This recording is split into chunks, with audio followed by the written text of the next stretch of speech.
god, hello, and welcome to a string of videos I filmed in the same day. I'm trying to get some content pumping out for you guys, so I'm sitting here in my fucking underwear. That's just real.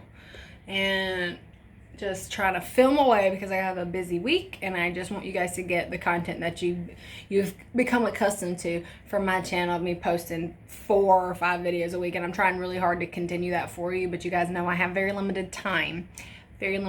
So today, while I drink alcohol, I'm gonna film a video about how, like, my experience being pregnant. So, strap the fuck in. Okay, go ahead and subscribe. Just do it real quick. Just pause, subscribe. Or you can just take me off full screen and just, it's free. It's free. It's fucking free. And then it makes me want to make videos more. When I see my subscriber count going up, that's when I start making 5 videos a week, as you've seen me do, because we gained 350 subscribers last week, which for some of these YouTubers is not a big deal, but for my ass, that is humongous, because I've been on YouTube for 3 years now.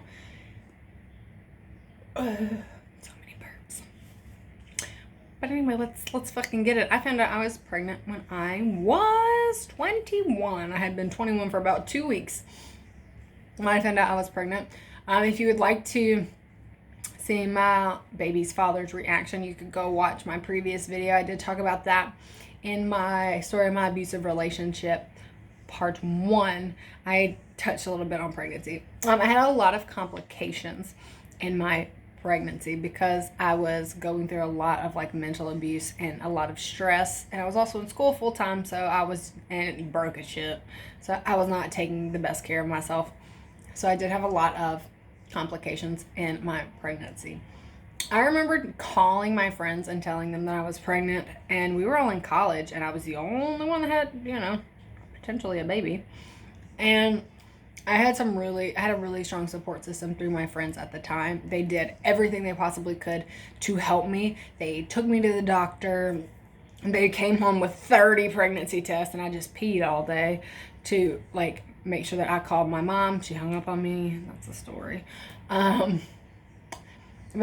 without my 2 friends, who I'm going to call you by name, it was Sully and Kayla. Without the 2 of you, Andrea, I've never called her that in her life because her name is Sully. That's her fucking name. And my friend Kayla, without the 2 of them, I never would have survived being pregnant. And then my best friend in the world, her name is Tori. I don't think she watches my videos because it's probably weird for her, but she used to come to my house when I was she lived 2 hours away, and she would drive to my house when I was pregnant and help me do stuff around the house because I got too pregnant. I couldn't reach the bottom of my washer to get the clothes out and put them in the dryer, and I would cry. But she was very supportive. I got lipstick in the corner of my mouth. She was very supportive of me. My friends really were just the best friends that you could ever ask for when I was pregnant. They would still invite me to go out with them, even though I just had to sit there and drink my Shirley Temples. But I would have conversations, and I would still feel like I was a part of the group. I was still getting to do the fun things when I got pregnant as soon as I started university.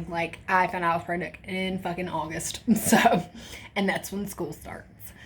So if it wasn't for them, I would have been completely alone throughout my entire pregnancy. Being pregnant, especially when you don't have any kind of support, especially with supportive people who've done that before you don't really know what to do. So I tried my best to eat the way I was supposed to. I tried to eat healthier. I tried to do a little exercise. It took me a while to actually get to the doctor because I did have to sign up for Medicaid because I was poor. And now, acting like I'm not fucking poor now, bitch. But I had to prove that I had a job, which I didn't have. So one of my friends hired me to work for him at the time to help him. He was a land surveyor, and all I did was ride around in the truck and fucking eat. That's what I did. But he helped me with that. He had a child previously, so he helped me be able to get my Medicaid and everything set up so I could actually go to the doctor. We knew exactly when I conceived. We were very on target the entire time, except for the fact that I could not gain weight. I was sick so much in my pregnancy that I could not gain weight. I was having to drink those nasty protein shakes and eating protein bars every day, trying to gain weight. the entire time I was pregnant, because when you are going through a very abusive relationship like that, it's hard. You do lose weight because you're very stressed. And I only gained 18 pounds in my pregnancy, the entire thing. I gained 18 pounds. And my doctors were okay with that because they knew that I was trying. Like, I wasn't like trying to stay skinny. I was trying to gain weight. It just, there was so much going on in my personal life that I couldn't. Man, I gotta stop talking about this kind of stuff. It makes me sad. I didn't get to enjoy my pregnancy. I really wish that I would have, because that's my last one, you know? Like, that's my last, like, giving birth experience that I'll ever have, and I did not get to enjoy it at all because I was in a relationship with someone who treated me terribly. So I had a really rough pregnancy. I got a job. I was working in a bar. I worked long hours on my feet all the time. I had good friends, like I said, around me that would help me with stuff because it was a 2-story bar. So I would have to get food or get drinks from upstairs and then walk them downstairs 1,000 times. And sometimes I just couldn't do it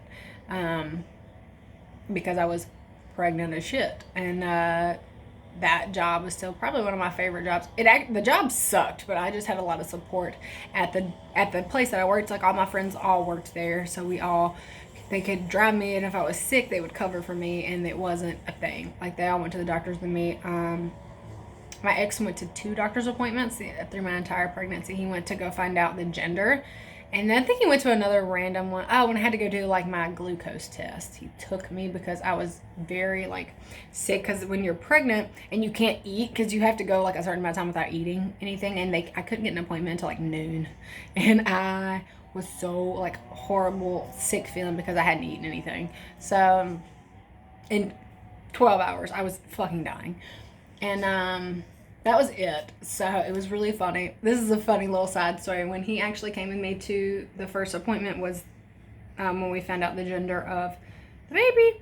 My friends also came and had taken me to every appointment, and the doctors wouldn't tell him anything because they were just like, I don't know who this fucking person is, but you don't get to know anything. And he got so upset. He was like, I'm the baby's dad. And they were like, yeah, good for you. And then where the fuck have you been? These ladies here, these ladies get to know. And we talk about that all the time. I don't talk to these girls as much as I should, but they're the best people in the world. They really are.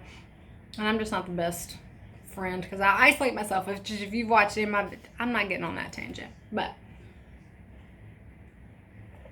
so I was pregnant as shit. You stay pregnant forever, especially when you're that young and all your friends are like going out and partying and having just a good life and doing really fun things and going away for the weekend. And I was just home being pregnant and sad.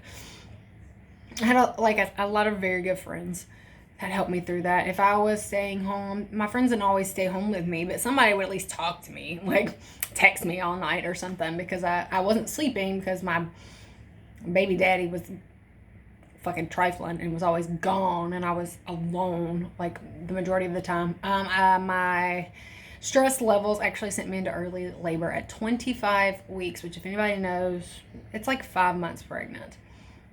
And just because I had a really horrible life at the time. My relationship was really bad. I was in a horrible state mentally, and the stress caused me to go into labor at 25 weeks. I, thank God, got to the doctor, was hospitalized for an entire day alone, okay, by myself, and drove myself there and drove myself home because I was given medication. I was actually very sick, actually sick. I had the stomach virus and bronchitis, and I was going into labor, and I was under all this stress, and I couldn't gain any weight, and I had morning sickness until I was 9 months pregnant. So I just felt horrible the entire time. And also had this is gross, but I had a urinary tract infection the entire time I was pregnant, and I just kind of dealt with that shit, I guess. One of my other friends was pregnant at the same time as me, so she was 6 months further along than me, so she did help me out a little through that. It's just so weird to think about the fact that I had this whole other life, and I try not to think about it. I don't really think about it much, but I had an entire life that I barely remember because a lot of it's very suppressed. when I would go home, my dad, who's a cool guy, but it was just a lot for him. Anytime I would go visit, because I lived about 3 hours away, I think I went home twice to visit, like around Christmas or around another holiday, and he would like stay locked in his bedroom and say that he was sick and he couldn't be around me because he would get me sick. So I don't think he ever even saw my pregnant body until I was like he saw me once, because I got married when I was 6 months pregnant, which is clearly a brilliant thing to do. You see how well that worked out for me. And he saw me then. He was hammered at my wedding. And then he saw me when I gave birth. That was pretty much it. I didn't really have much contact with family during that time because I grew up in a very Christian, very religious household, and it was not what you do. Like, you don't get pregnant out of wedlock. But then I got married, and that didn't really make it any better because he was terrible. So that was like not a secret. Everybody knew. They didn't know he was as bad as he was, but everybody's like, he's kind of a dick. And of course my parents was like, you impregnated my daughter, so I don't fucking like you. But it is what it is. Everything's good now. Like, I had a really hard time during that time in my life. Being pregnant and alone is very sad, especially with the person that you are pregnant by that is fucking married to you is a trifling ass hoe. I know you watch these videos too. Just so, like, I can look and see who watches them. I know you fucking watch them. You're a bad person. Okay, moving on. So I found out, also the night before I gave birth to my daughter, one of the girls that my husband was sleeping with sent me a Facebook message about it the night before I was going to be induced, and then we got in an argument and he left and didn't come back until it was time to drive me to the hospital the next morning. He did stay the entire time. He slept a lot. He entertained our friends. I don't really remember if he was in the room with me when I gave birth. I was in labor for about 13 hours. I didn't get my epidural until like 12 hours and 45 minutes of labor because I was so sick and my pregnancy was so unhealthy that my body wasn't progressing. Like, they gave me the drugs to induce me. They went in and manually broke my water. They did all the things to avoid me having a C-section because that was like my biggest fear. One of my friends had a C-section and she felt everything. Like, her shit had worn off and I was so scared. So I did what I was supposed to do. Like, my baby was fine. She wasn't in distress, but my body was trying to get her the fuck out and she was like not having that. I was 34 weeks pregnant when I gave birth. So technically she was premature, but not really. She was fully developed. You're not full term until you're at 40 weeks, and I gave birth at 34, and it was fine. Like, she's fine. Like, and she was fine. Like, they didn't have any issues with that.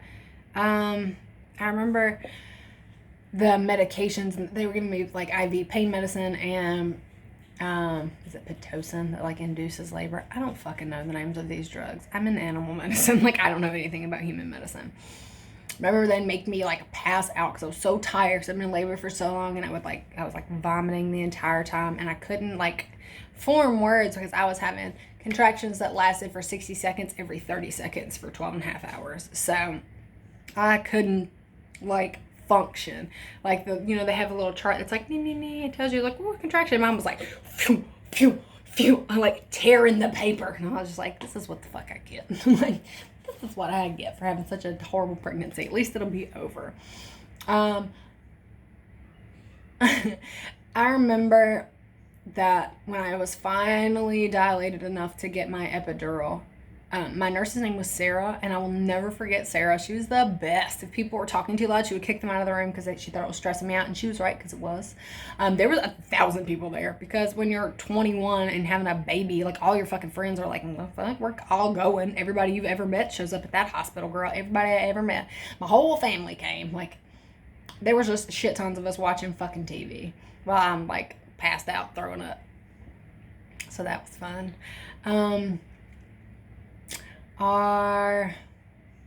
When Sarah gave me she held me while I got my epidural. She was like, it's gonna hurt. I was like, it's not gonna hurt worse than this, fucking promise. I remember I was having a contraction because they did the epidural. They went to stick me and I started having a contraction. And I remember looking her in the face. She looked at me and she was like, you cannot move.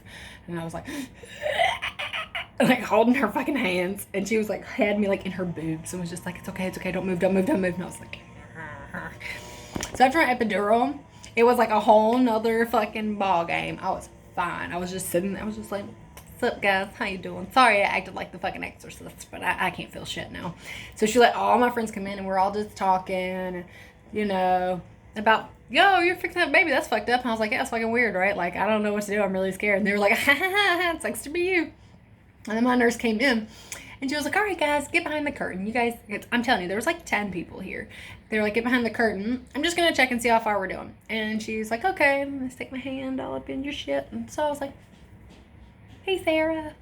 And she was like, all right, guys, it's time for everybody to get out. And I was like, why? I just felt good enough to actually hang out with my friends. Like, I want to see them. And she was like, can I have your hand? I said, sure. And she was like, I was like, oh, what's that? And she was like, that's your baby's head. And I was like, no, it's like right here. Oh my God, it's right there. There it is.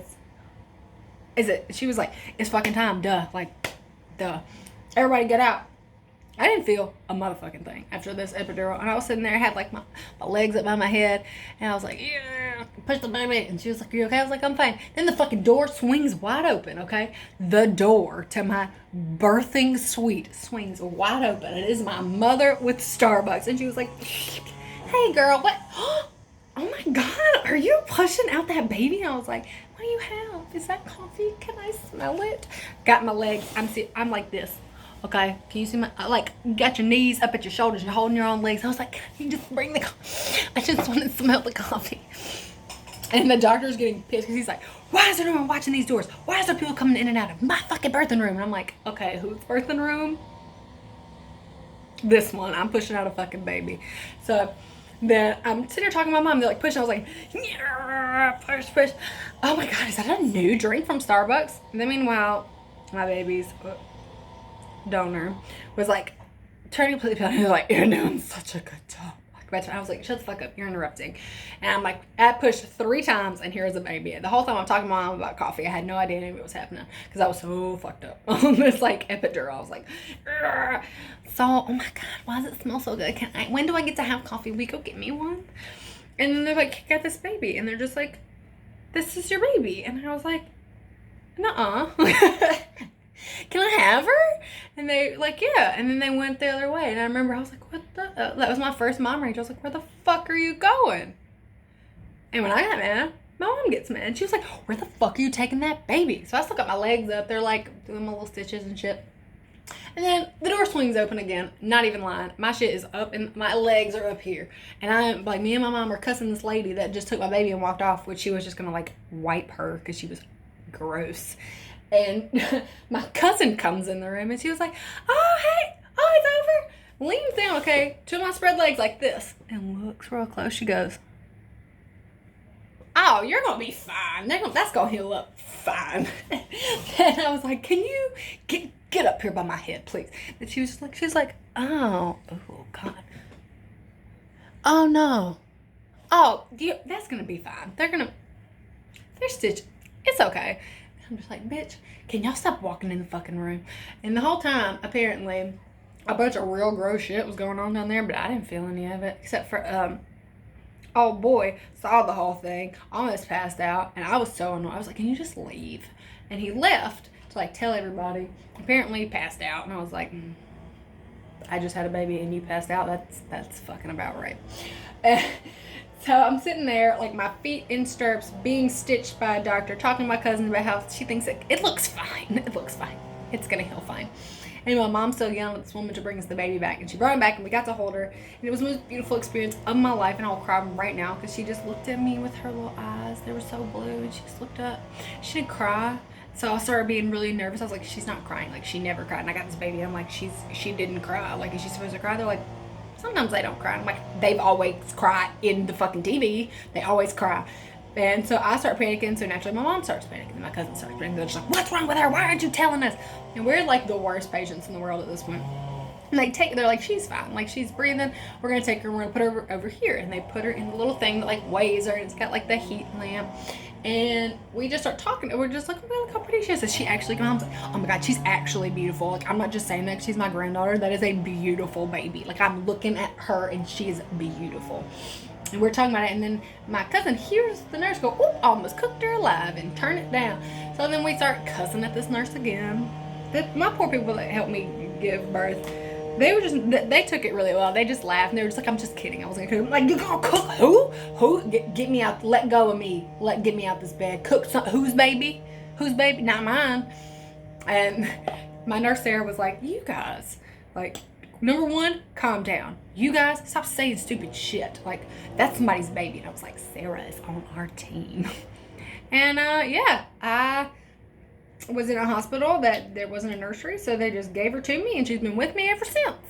And I didn't sleep at all because I just couldn't stop fucking looking at her. And I had this like green wrap, and I just wrapped her up in it, and she looked like a little burrito. And I just looked at her little face and just kept her beside me. And every time they had to take her they would take her in the middle of the night to do her tests, like her hearing test and different shit like that. She breastfed well immediately. She was just the best baby. She slept all night from birth. Like, she is a demon spawn now, but in her, it's like she knew that her mommy had been through and would continue to go through a lot, and she needed to be good, and she was so good. And that's pretty much it. That is the story of me fucking being pregnant, giving birth. I gave birth to a little girl, and she's a lot, but I love her so much. And that's the story, guys. If you guys want to hear me tell more stories, I have to pee real bad, and this guy will not quit